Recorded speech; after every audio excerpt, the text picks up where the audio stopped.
You probably clicked this video because of one of these three reasons.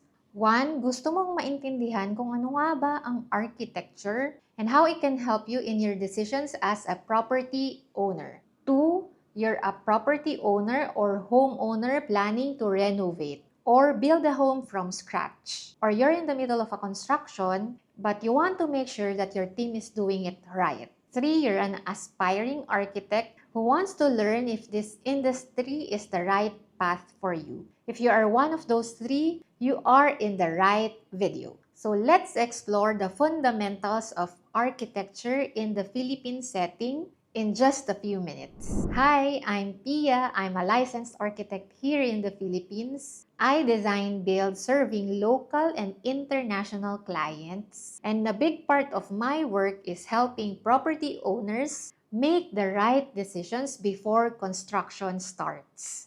Nakita ko na ang lahat, mga projects na naging maayos dahil sa tamang planning at mga projects that became expensive lessons dahil wala silang guidance before they started. Kaya tara, let's get into it.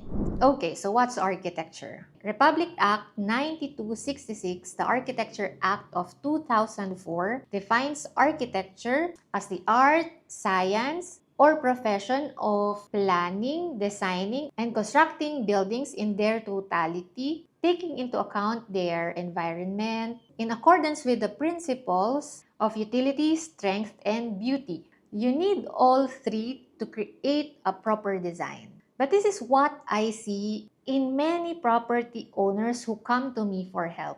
Aesthetic ang priority. Whatever looks good, whatever is trending on social media, whatever they saw in a friend's house, that's what they immediately want to build. And I understand that. Gusto naman talaga natin na maganda yung bahay natin, di ba? But the problem is, kapag prioritize mo ang aesthetics before function, before budget, if you ignore to envision how you will actually live inside that house, you will end up paying a high price. Later on, you will realize, parang ang hirap pala gumalaw sa bahay. I always tell my clients, design based on your budgets, not on your whims. Hindi based sa Pinterest. Hindi based sa bahay ng kapitbahay mo. But based on your lifestyle and your day-to-day activities. I've seen this myself. Projects with no proper plan, no contract, and no professional guidance. At ang ending, hindi makakuha ng certificate of occupancy kasi hindi match yung itinayo sa approved plans. Tapos, hindi pa compliant sa code. Money wasted, time wasted, trust wasted. This is what protects your money and your investment before construction even begins. Throughout history, architects have had to balance so many different factors to create structures that define how we live. And architecture evolves alongside human civilization. Isipin mo na lang, from the ancient structures of Egypt to the modern skylines of Dubai, kapag nagbabago ang mundo, nagbabago din ang needs and architecture changes with it. And for us Filipinos, the history of Philippine architecture is not just interesting. It is actually useful for you as a property owner. Every era solved a real problem. And those problems, baha, lindol, init, ulan, those are the same problems your house needs to resolve today. Biggest example nito throughout the history of the Philippines ay ang bahay kubo. Noon, wala pang aircon, wala pang kuryente, but our ancestors were able to build houses that are naturally cool, naturally ventilated, and can withstand natural calamities. So their houses were designed na naka-open so the air will freely flow kahit walang electric fan. The materials are lightweight so they won't get easily damaged during any earthquake. You might call it primitive, but it was built specifically for our climate. Tapos dumating yung mga Espanyol at nagdala sila ng bato. And they introduced creating makapal na mga pader using makakapal na mga bato. At malalalim na pundasyon. The churches they built, like the Paway Church, were specifically designed to withstand earthquakes. Historians call it earthquake baroque. The builders before us understood the land they were building on. When the Americans came, Daniel Burnham designed the city plan of Manila in 1905. Juan Arellano designed the Manila Metropolitan Theater. Pablo Antonio created the FEU campus. This is the largest surviving Art Deco complex in Manila. Leandro Locsin, the national artist who gave us the cultural center of the Philippines. He designed concrete that seemed to float. And Bobby Manyosa designed the Coconut Palace using mostly native Filipino materials. So why does this matter to you as a property owner?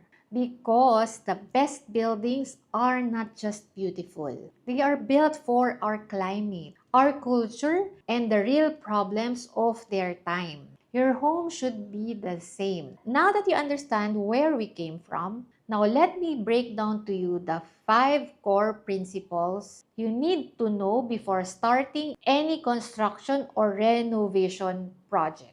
Number 1, function before form. Your floor plan should work for how you actually should live. As an architect, yung isa sa mga lagi kong hinahanap sa mga floor plans ay yung correct traffic flow. Maganda nga sa papel, okay, pero paano yung movement ng mga tao sa loob ng bahay? Are there areas where you always bump into each other? Meron bang mga hallways that feel tight? You need to fix this on paper first before construction even begins. Because once the concrete is poured, you have no choice but to pay for the changes you want to make.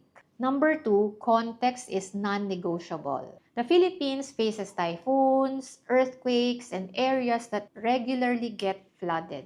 The National Structural Code of the Philippines classifies most of the areas of our country as seismic zone 4. This cannot be ignored by your architect or your structural engineer. And this is not something you can skip. Number 3, understand your materials. I want to clarify this because it is often oversimplified. For example, concrete hollow blocks. In most residential construction in the Philippines, CHB is non-load bearing.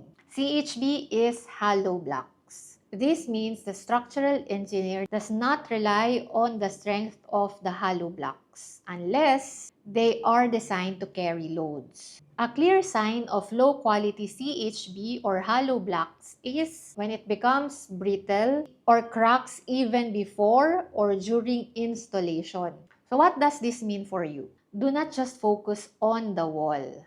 Make sure you know the materials that are being used in your project before they are actually installed. For structural materials like rebar, verify the PS mark. Request mill test certificate and do not rely blindly on what your contractor tells you. I always say this because I see this all the time. Poor planning does not cost thousands.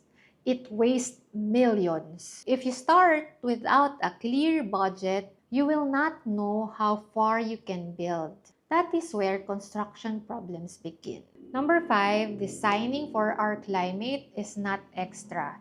It's essential. We live in a country with typhoons, earthquakes, heat, and heavy rain. The right house orientation, the right window placement for airflow, the right roof design to prevent overheating. These decisions are made on paper before construction starts. And on paper, changes are still free. Once the concrete is poured, lahat mahal na. Now that you understand the principles, let's talk about the actual process. What should really happen the moment you decide to build or renovate until construction is completed? Hindi pwedeng pumirma ng architectural plans ang contractor or engineer mo. Only a licensed architect is allowed to sign your architectural plans. Architect, architectural plans. This was decided by the Supreme Court of the Philippines in 2023 and affirmed with finality in October 2024. If someone shows you architectural plans that were not signed or sealed by an architect, those plans are illegal. Next, the Pacquiao system. It is convenient, but it is also risky. In a Pacquiao setup, you pay a fixed amount of money for a specific scope of work. The contractor earns from the difference between what you paid for and what they actually spent. That means quality can be potentially compromised to cut costs. It is not inherently wrong, but without professional supervision and a proper written contract, you will not see these shortcuts until it's too late. And when construction issues appear, they often cost more than if you had paid properly from the start. Now about permits, this is not just paperwork. Building without a permit in the Philippines can lead to fines up to 20,000 pesos. And when you try to sell the property or when something goes wrong, you have no legal protection to rely on. And one more thing, hiring a licensed architect is not just a preference, it's protection. The United Architects of the Philippines sets a minimum fee of 10% of the project construction cost for a residential project. I know it sounds high, but in return, the architect carries civil liability for the design of your home. You are not just paying for the drawings. You are transferring responsibility to a licensed professional whose career depends on getting it right. So if you are a property owner or homeowner, I hope this helped you make better decisions before you start any construction or renovation, while changes are still affordable. Fixing things after the concrete is poured is expensive. So do not rush construction. Refine your plans first. If you're planning to build or renovate and you don't know where to start, you can ask me by clicking the link in the description to access my build cost readiness check. And if this gave you clarity, share this to your friends or family planning to build or renovate. Don't forget to like, subscribe, and thank you for watching.